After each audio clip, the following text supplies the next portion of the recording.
2022 সালের সম্ভবত মার্চ অথবা এপ্রিল মাসে সেইভাবে মেইন স্ট্রিম মিডিয়াতে ব্যাপক আলোচিত হয় নাই, কিন্তু আমি ঘটনাটি এই জন্যই বলছি যে পরবর্তীতে এটার ব্যাখ্যা দিব।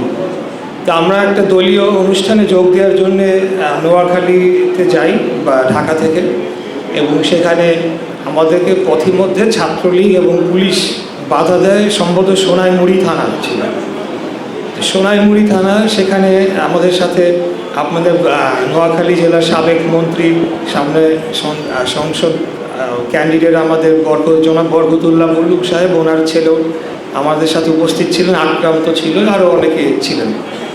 তো আমরা তখন যখন ব্যারিকেড দেয়, অনেক সিনিয়র নেতৃবৃন্দ আমাদের সামনে ছিলেন বহরের বা ওই অনুষ্ঠানে যোগ দেওয়ার জন্য, অনেকে ফেরত চলে যাচ্ছিলেন।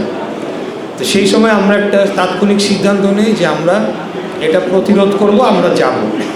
আমরা গিয়েছি, আমরা সেই সোনাইমুড়ি থানার পুলিশের সাথে, তারা প্রত্যেকে অস্ত্র হাতে সেখানে অবস্থান নিয়েছিলেন এবং ছাত্রলীগের সন্ত্রাসীরা তারা আমাদেরকে আক্রমণও করেছিলেন।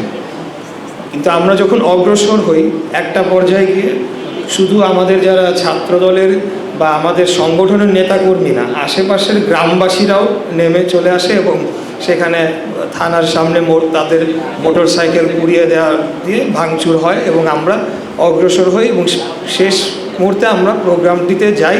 পুরো রাস্তায় আমরা সেখানে যেখানে আমরা আমাদের গন্তব্যস্থল ছিল সেই সোনাইমুড়ি থানা থেকে যে পর্যন্ত প্রত্যেকটি গ্রামের মানুষ সে সন্ধ্যা রাত পর্যন্ত তারা নেমে আসে। এবং এই ঘটনাটি কেন বললাম, যেহেতু খবরটা পৌঁছে গিয়েছিল যে আমরা খুনি আওয়ামী লীগ বা ছাত্রলীগের বিরুদ্ধে একটা প্রতিরোধ গড়ে তুলেছি, সাধারণ মানুষ সেখানে যোগদান করে, যে একটা অবিস্মরণীয় দিন ছিল সেই দিনটি, কিন্তু গণমাধ্যমে সেভাবে প্রচার হতে দেয় না। আমি আজকে এখানে দাঁড়িয়ে আপনাদের সামনে যে কথাটি বলবো, যে সামনে যকসু নির্বাচনটাকে আমি একটু প্রাধান্য দিতে চাচ্ছি। আসলে আমাদেরকে রাজনৈতিক যে চর্চা আমরা করি, সেটার পরিবর্তনের মাধ্যমেই কিন্তু আমরা রাজনৈতিকভাবে জয়ী হতে পারবো। অর্থাৎ যারা ভোটাররা আছেন, ছাত্ররা, তাদের মন জয় করতে পারলে তারা কি চাচ্ছেন তাদের আকাঙ্ক্ষা অনুযায়ী যদি আমরা আমাদের কর্মকাণ্ড করি, আমরা যারা রাজনৈতিক কর্মী রয়েছে, আমি হয়তো মেইন স্ট্রিম রাজনীতিবিদ, কিন্তু এখানে যারা যকসু প্যানেলে থাকবেন রয়েছেন, ছাত্র অধিকার পরিষদ রয়েছে, ছাত্রদল রয়েছে, ছাত্র শিবির রয়েছে, সকলে আমরা রাজনৈতিক কর্মী। তো রাজনৈতিক কর্মী হিসাবে আমাদের দায়িত্বটুকু আমাদেরকে বুঝতে হবে এবং এটার কোনো অপব্যবহার যাতে না হয় কোনো সংগঠনের, যেটা অতীতে ছাত্রলীগ যে চর্চাটা করে গিয়েছে, যেটার আজকের দায় হয়তো সকল রাজনৈতিক দলের বা সংগঠনের নিতে হয়, যে ক্ষমতাসীন হলে অথবা কোনো ক্ষমতাসীন সংগঠনের সদস্য হলে আমরা যা ইচ্ছা তাই করতে পারবো এবং সেখানে আমরা অন্যদের মতামতের কোনো গুরুত্ব দিব না এবং তাদেরকে চাইলে আমরা আক্রমণ করতে পারবো, হামলা করতে পারবো। এখানে একটা অত্যন্ত আলোচিত একজন ব্যক্তি আমাদের মাঝে আছেন, খাদিজাতুল কোবরা। পুরা পৃথিবীতে এই বিষয়টি আলোচিত হয়েছিল এবং তিনি এই প্যানেলের একজন আমাদের প্রার্থী। এটার জন্য আমি বলবো যে এই প্যানেলের যারা সাজিয়েছেন, আমাদের সাদা দলের প্রফেসর সাহেব স্যার সহ অন্যান্য যারা, তাদেরকে আন্তরিকভাবে ধন্যবাদ জানাবো যে এই যে নির্যাতিত ব্যক্তিরা, তারা যে এখানে আমরা অনেকেই নির্যাতিত, আমরা একজন আরেকজনের থেকে কম বেশি হয়তো বা এইভাবে তুলনা করা ঠিক হবে না, অনেকেই যার যার জায়গার থেকে নির্যাতিত হয়েছেন। এই জিনিসটা যাতে আর কোনোদিন ফেরত না আসে। রাজনীতিটা কেন আমরা করি? জনগণের স্বার্থে, জনগণের কল্যাণে। It's like a social work, সামাজিক।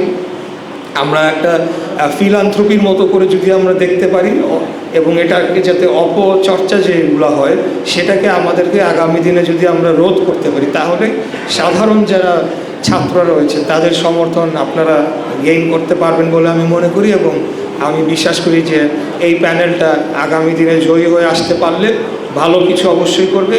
তবে যারাই জয়ী হয়ে আসুক না আসুক, যেমন আমি ঢাকা 6 থেকে সংসদ সদস্য প্রার্থী বাংলাদেশ জাতীয়তাবাদী দল বিএনপি, এটা একটা বড় একটা বিষয়। তবে আমি যেটা অনেক জায়গায় বলে থাকি, যে যেই মুহূর্তে আমি সিদ্ধান্ত নিয়েছি আমি নির্বাচন করব, আমাকে পরাজয়ের বিষয়টিও মাথায় রাখতে হবে। জয় পরাজয় নির্বাচনে থাকবে। কিন্তু সেটার জন্য যদি আমি মরিয়া হয়ে আমার নির্বাচন জিতে আসার জন্য আমি যা ইচ্ছা তাই করি, যেটি ইতিপূর্বে আওয়ামী লীগ করেছে বা ক্ষমতাটা তাদের কাছে মুখ্য ছিল, সেই বিষয়টা আমার মানসিকভাবে একটা চিন্তাধারা আমাদের পরিবর্তন করতে হবে, গণতান্ত্রিক চিন্তা আনতে হবে। যে জয় পরাজয় থাকবে, ঠিক আছে, আমি এটা ওপেনলি বলি, হ্যাঁ, আমরা যদি কোনো কারণে জনগণ না চায় কোনো অসুবিধা নাই, নির্বাচনটা সুষ্ঠু হলে হলো, জনগণের ইচ্ছার প্রতিফলন হলে হলো, পরবর্তীতে আমি আবার চেষ্টা করব, অথবা যেই জয়ী হয়ে আসুক তাকে আমি সহযোগিতা করার জন্য প্রস্তুত রয়েছি। এটা হলো গিয়ে আমাদের আগামী দিনের ওয়াদা, আমাদের আগামী দিনের প্রতিশ্রুতি।